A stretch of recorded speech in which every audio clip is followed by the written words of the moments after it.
Seorang biksu bersama muridnya tinggal di sebuah kuil di antara perbukitan yang masih asri. Mereka menjalani kehidupan dengan tenang. Biksu kecil sangatlah aktif dan juga periang. Ia kerap sekali pergi untuk mencari tanaman obat-obatan. Seperti watak bocah pada umumnya, biksu kecil memiliki rasa ingin tahu lebih yang dipadukan dengan keberaniannya. Mungkin karena sering menemukan ular di sana, biksu kecil tidak takut sama sekali dengan ular. Bukan hanya rasa ingin tahunya saja yang dominan, namun seperti anak-anak pada umumnya, ia yang melihat beberapa binatang yang hidup di sekitar kuil, timbullah rasa tertarik. Ia kemudian bertingkah usil dengan mengikat sebuah batu ke seekor ikan, katak, dan juga ular. Tingkahnya yang usil ini diam-diam dipantau oleh sang guru. Untuk mengajarkan bahwa hal tersebut adalah hal yang salah, sang guru tidak langsung memarahinya. Ia memiliki metode yang sangat bijaksana.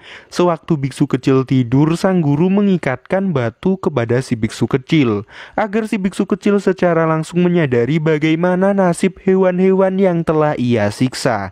Dengan ucapan tenang dan tegas, guru memberitahu kepada biksu kecil untuk menyelamatkan semua hewan yang telah ia ikat kemarin. Namun jika salah satu di antaranya ada yang mati, maka batu yang menempel di tubuh biksu kecil juga tidak akan dilepaskan.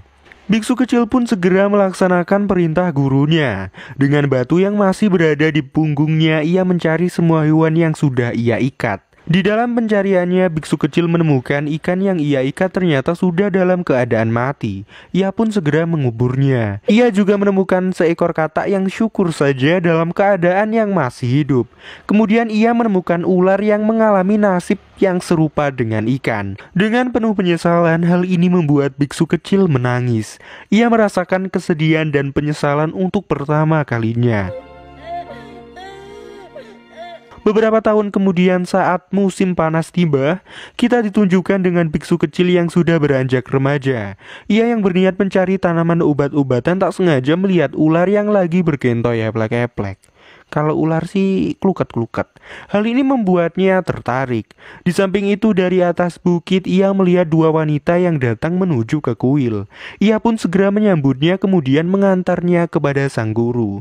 Dua wanita ini adalah ibu dan anak, di mana sang ibu datang ke kuil bertujuan untuk mengobati anaknya yang sedang mengidap suatu penyakit.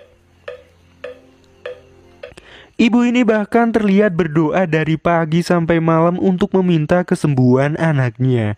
Sampai pada akhirnya ibu ini pergi meninggalkan kuil tersebut dan memasrahkan anaknya kepada sang biksu. Namun di sisi lain, biksu remaja mulai mengenal apa itu yang namanya cinta.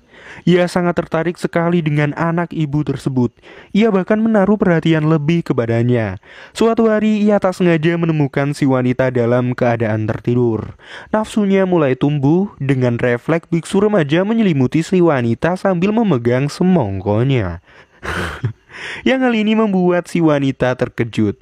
Seperti remaja pada umumnya, apa yang diinginkan haruslah diperjuangkan, haruslah terkabulkan. Si biksu berjuang untuk mendekati si wanita, dan sampailah pada suatu titik yang krusial, di mana biksu remaja melakukan perkentoyan eplek-eplek dengan wanita tersebut di belakang gurunya.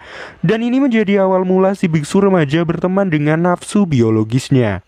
Ia dan si wanita menjadi intensif melakukan perkentoyan tanpa memperdulikan keadaan, waktu, dan juga tempat. Mereka berdua kini juga semakin romantis, ya selayaknya para muda-mudi yang dimabuk asmara. Namun sepintar-pintarnya bangkai ditutupi maka akan tercium juga. Dan ya benar, akhirnya apa yang dilakukan oleh biksu remaja dipergoki oleh gurunya. Biksu remaja pun meminta maaf dan si guru sedikit mentolerir apa yang dilakukan muridnya. Karena menurutnya hal tersebut adalah hal yang alamiah dilakukan oleh manusia. Guru juga menjelaskan kepada muridnya bahwa nafsu menciptakan rasa ingin memiliki dan rasa ingin membunuh. Di sisi lain, seiring berjalannya hubungan yang biksu remaja dan si wanita jalani ternyata membuat si wanita sembuh atas penyakitnya. Maka dari itu sang guru menyuruh si wanita untuk segera kembali pulang. Hal ini menekan perasaan biksu remaja. Hormon percintaannya sudah membengkak. Ia tak tahan bila hidup tanpa si wanita. sehingga ia akhirnya memutuskan untuk minggat meninggalkan gurunya. Beberapa tahun berlalu, tepatnya saat musim gugur tiba. Si guru yang membuka bungkus makanannya tak sengaja melihat berita mengenai seorang pria yang menjadi buronan karena membunuh istrinya. Dan pria tersebut ternyata adalah muridnya sendiri. Si biksu remaja mula-mulanya masih polos, ia kini telah mengenal dunia, pikir sang guru. Sampai hari itu pun datang, biksu remaja kembali ke kuil untuk menghindar dari kejaran polisi. Di sini ia juga bercerita kepada gurunya mengenai perasaannya yang campur aduk. Ia menjelaskan kepada gurunya alasan mengapa ia membunuh istrinya. Ia bilang bahwa istrinya telah berselingkuh dengan pria lain.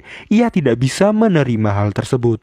Atas rasa yang sulit dijelaskan ini, si biksu remaja mulai mengalami depresi, bahkan sampai mencoba untuk melakukan bunuh diri. Hal ini pun segera dicegah oleh gurunya. Sang guru kemudian memberikan hukuman kepadanya. Bersamaan dengan hal tersebut, sang guru menulis sebuah sutra hati yang dipercaya oleh pengikut Buddha bahwa mantra tersebut dapat menenangkan kepedihan hati seseorang. Ia kemudian menyuruh sang murid untuk mengukirnya menggunakan pisau yang menjadi alat untuk membunuh istrinya. Namun polisi pada akhirnya menemukan lokasi persembunyiannya dan sampailah mereka di kuil. Polisi berniat untuk membekuknya, namun sang guru meminta pengertian para polisi agar muridnya menyelesaikan tugasnya untuk mengukir sutra hati yang diperkirakan selesai sampai besok hari. Para polisi pun menerima permintaan sang guru. Mereka bahkan menjadi bersimpati kepada biksu remaja. Sampai-sampai para polisi ini membantu untuk mengecat ukiran yang dibuat olehnya. Sehabis menghabiskan sedikit waktu untuk bermeditasi, ia kemudian menyerahkan diri dan bergegas pergi ke penjara. Sang guru untuk pertama kalinya ia terlihat bersedih atas ditinggal oleh muridnya pergi ke penjara. Dan ini akan menjadi perpisahan antara mereka berdua untuk yang terakhir kalinya. Karena selanjutnya, sang guru kemudian memutuskan untuk meninggalkan dunia dengan cara keagamaan yang ia percayai. Scene berlanjut ke beberapa tahun kemudian, tepatnya pada saat musim dingin tiba. Sang murid telah bebas dari penjara dan memutuskan kembali ke kuil. Ia dengan sedikit kesedihan harus menerima fakta bahwa gurunya telah meninggalkan dunia. Ia kemudian berinisiatif memulai ajaran yang telah diajarkan gurunya kepadanya. Ia membersihkan dan menyiapkan kuil tersebut sebagaimana mestinya. Ia bahkan juga mempelajari bela diri dari buku sepeninggalan gurunya. Namun suatu hari, seorang wanita dengan penutup kepala membawa seorang bayi ke kuil. Sang wanita tersebut kemudian berdoa. Dan ketika tengah malam tiba, si wanita dengan penutup kepala berniat pergi dan meninggalkan anaknya. Tapi ia malah terperosok ke dalam lubang es yang mengakibatkan ia meninggal dunia. Paginya terdengar suara tangisan bayi yang waktu itu merangkak mencari ibunya. Biksu pun terbangun dan segera menenangkan bayi tersebut. Dan ia melihat wanita kemarin sudah dalam keadaan kaku di dalam es, tepatnya di bawah es. Tanpa pikir panjang, ia pun memakamkan wanita tersebut dengan layak. Kemudian kita diperlihatkan si biksu yang mengikatkan batu di badannya dan memaksa diri membawa patung Buddha menuju ke titik tertinggi di daerah kuil tersebut. Mungkin ini adalah caranya untuk mengekspresikan penyesalannya di waktu kecil, karena ia telah mengikat beberapa hewan dengan batu yang menyebabkan hewan-hewan tersebut mati. Dan di ending film kita diperlihatkan si bayi tadi sudah tumbuh menjadi kanak-kanak. Sang biksu pun kini telah menjadi guru dari bayi tersebut. Kita juga diperlihatkan anak tersebut yang bertingkah usil dengan binatang-binatang di sekitar kuil, sama seperti apa yang telah biksu lakukan sewaktu kanak-kanak. Dan film pun selesai.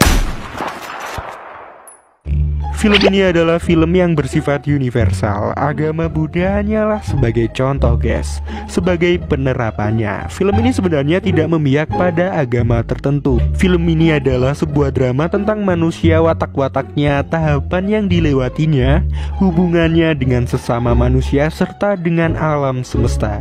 Jika dimaknai, nilai filosofi dari film ini sangatlah tinggi. Sesuai judulnya, film ini terbagi menjadi 5 segmen.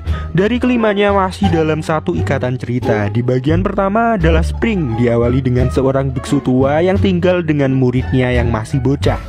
Keduanya banyak menghabiskan waktu dengan beribadah atau sekedar mencari tanaman untuk obat. Segmen terus bergulir sesuai dengan nama musim yang menjadi judulnya. Di tiap segmen itu si murid bertambah usianya. Film ini disutradarai oleh Kim Ki-duk yang juga berperan dalam segmen keempat dan menulis naskahnya. Menurut banyak reviewer film ini begitu padat berisi dengan filosofi kehidupan. Di dalamnya ada siklus tentang kehidupan manusia.